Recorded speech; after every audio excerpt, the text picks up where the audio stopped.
There's no evidence of collusion. Just ask Maxine Waters, Dianne Feinstein, Mark Warner, ask James Comey, ask James Clapper, ask Brennan, ask them all. They've all said, Admiral Rogers, they've all said the same thing. Well, why are we investigating Russia collusion if we learned last week there is no Russia collusion? Ann Coulter is with us, the author of the best-selling book, In Trump We Trust, E Pluribus Awesome. To me, this is a massive conflict of interest. I'd love your legal take.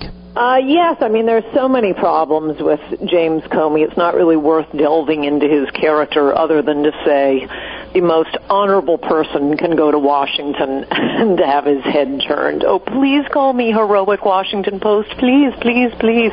There's a reason the Bible instructs us to not care about what the world thinks of us. If you're acting heroically, God knows. But wow, one person after another in Washington goes and all they want to do is be called honorable, a man of probity.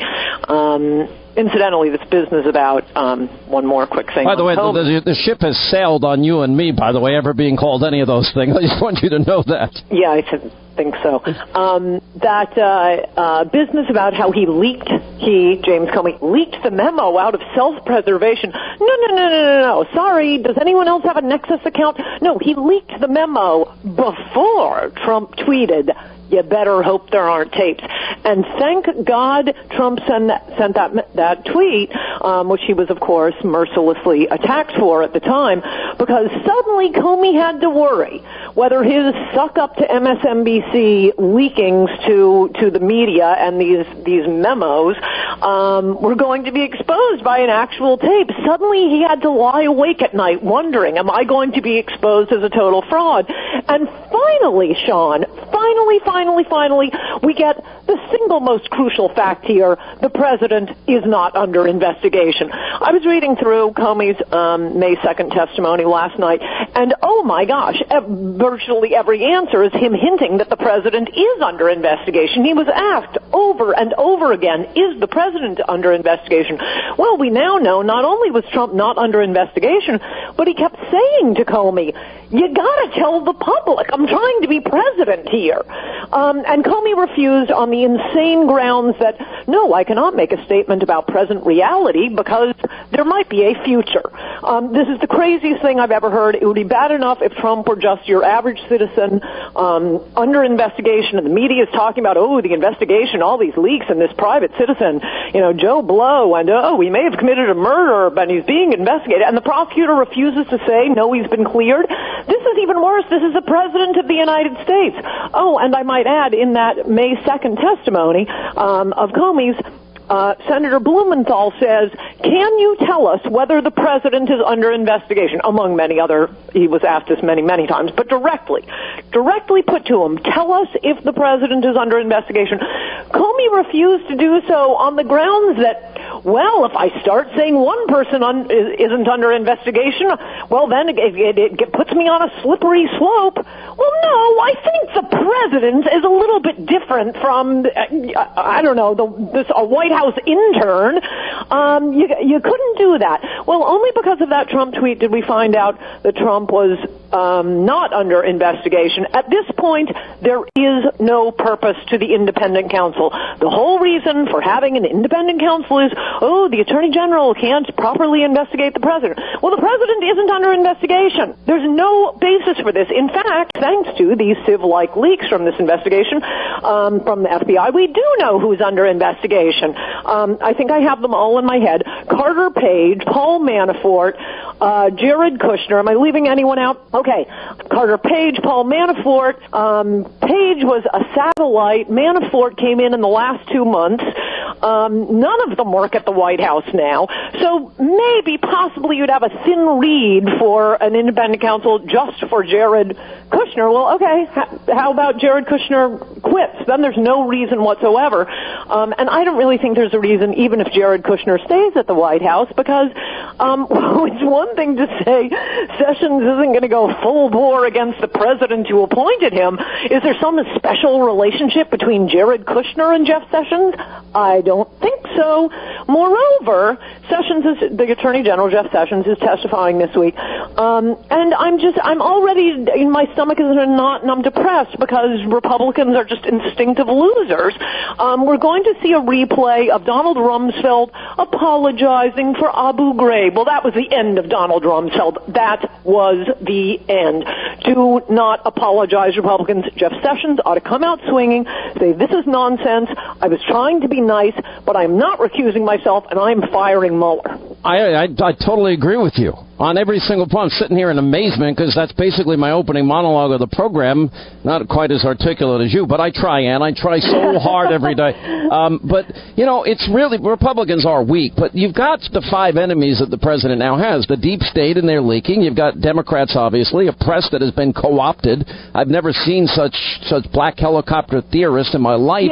Yes, and vicious, nasty. Vicious, I agree. They're like Linda Blair in The Exorcist. It's who can say the most vulgar, horrible thing about the president. And let me mention, they have been like this since the moment Donald Trump appeared on the scene. Back during the campaign, the media wasn't subtle. They warned the American people, don't vote for this man, don't vote for him, this will be a disaster, warning, warning, warning. And the American people said, yes, even so, we think we're going to vote for him. So, what is the downside? Oh, and just one other small point. Why did Jeff Sessions recuse himself? Because he met with the Russian ambassador, which every other senator has done. His job at the time, let's play this back. He wasn't vice president. He wasn't, Stephen Miller writing the speech. He was a senator. He wasn't even Roger Stone, for Pete's sake. His job was United States Senator. Yes, he endorsed Donald Trump and introduced him at a few Alabama rallies. As his full-time job, United States Senator, he met with the Russian ambassador, as did a dozen Democrats. That's what you do, as you know and have probably surely talked about. Claire McCaskill was tweeting out about her meeting with the Russian ambassador. Dianne Feinstein, there are pictures of them all meeting with the Russian ambassador. There is nothing improper about Jeff Sessions meeting with the Russian ambassador. And on that, he recuses himself, and they demand a special counsel on the false claim, which Comey allowed to sit out there, that Donald Trump himself was personally under investigation. In fact, at this time, not only Donald Trump, but no one in the White House. Oh, I forgot, Michael Flynn. Okay, so it's Michael Flynn, who is not at the White House, Carter Page, not at the White House, Paul Manafort, not at the White House. Most of them didn't even have anything to do with the campaign until the very, very end. The only one, so the fifth one, the only one who's at the White House is the president's son-in-law. If he leaves, there is no basis for an independent counsel. Well, there's none whatsoever. But now, what does that mean for Republicans, that they'd actually have to stand up and actually do something for once? No, you can't count on. These guys, the Republicans in Congress are worse than the Democrats. All they do is bow and scrape at the first withering look from a Democrat. Oh my gosh! And that I know they're so pathetic. Remark by Paul Ryan on. I saw it. I know it's exactly. All right, stay right there. Ann Coulter with us. Her book, E Pluribus Awesome, in Trump We Trust. 800-941-SEAN is our number.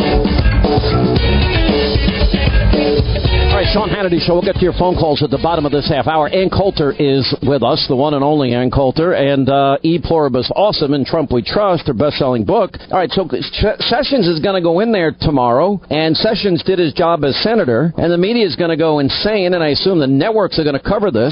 We learned last week there is no Russia-Trump collusion, but they keep repeating it. I've never seen such lying, outright lying to the American people by the press in my life, and I'm not sure what the answer is to get them to stop and maybe for a second, just try to stand true to their mission of objectivity a little bit. Well, that's never going to happen, but it is a circumstance that can be taken advantage of. As I was arguing in the last segment, Sessions has got to say the entire point of having an independent counsel has evaporated with James Comey's eventual reluctant admission that Trump is not under investigation, so he's firing. He's not recusing himself. He's firing Mueller. And okay, what are the downsides here? Well, it's the right thing to do, so that's not a downside. It won't waste the president's time. He can get back to work for the American people. That's not a downside. So the only possible downside is the media will be hysterical. Would anyone notice the difference? They've been calling for his impeachment before he was sworn in.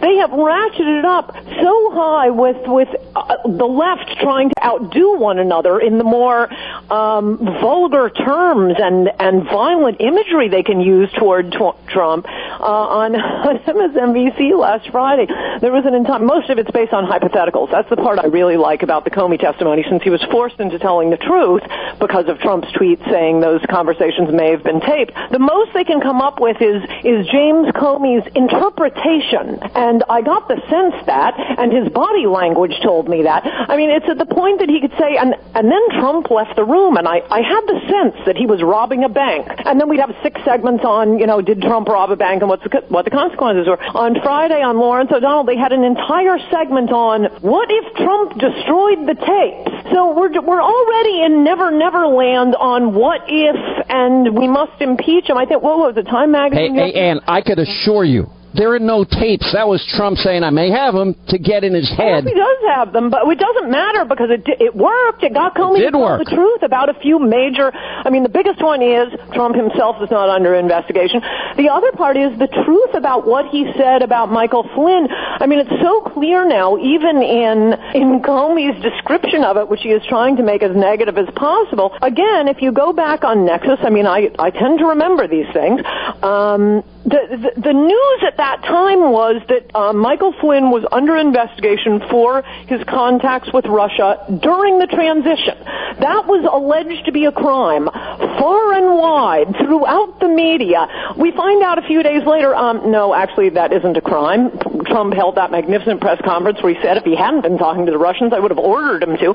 The only reason he was fired was, well, from what I understand, there was a lack of chemistry between the president and Flynn, but also because he had allegedly misled the vice president. So what Trump clearly was saying to Comey was, don't drag him over the coals over this firing, i.e., don't do to him what you're doing to me and let the public think that was a criminal act. Well, agreed. I mean, and the fact of the matter is, all of these lies have been spread. Now, I believe Newt Gingrich is right. If you look at the people now that Mueller is hiring, this is, Patrick Fitzgerald on steroids. These people need to justify their existence.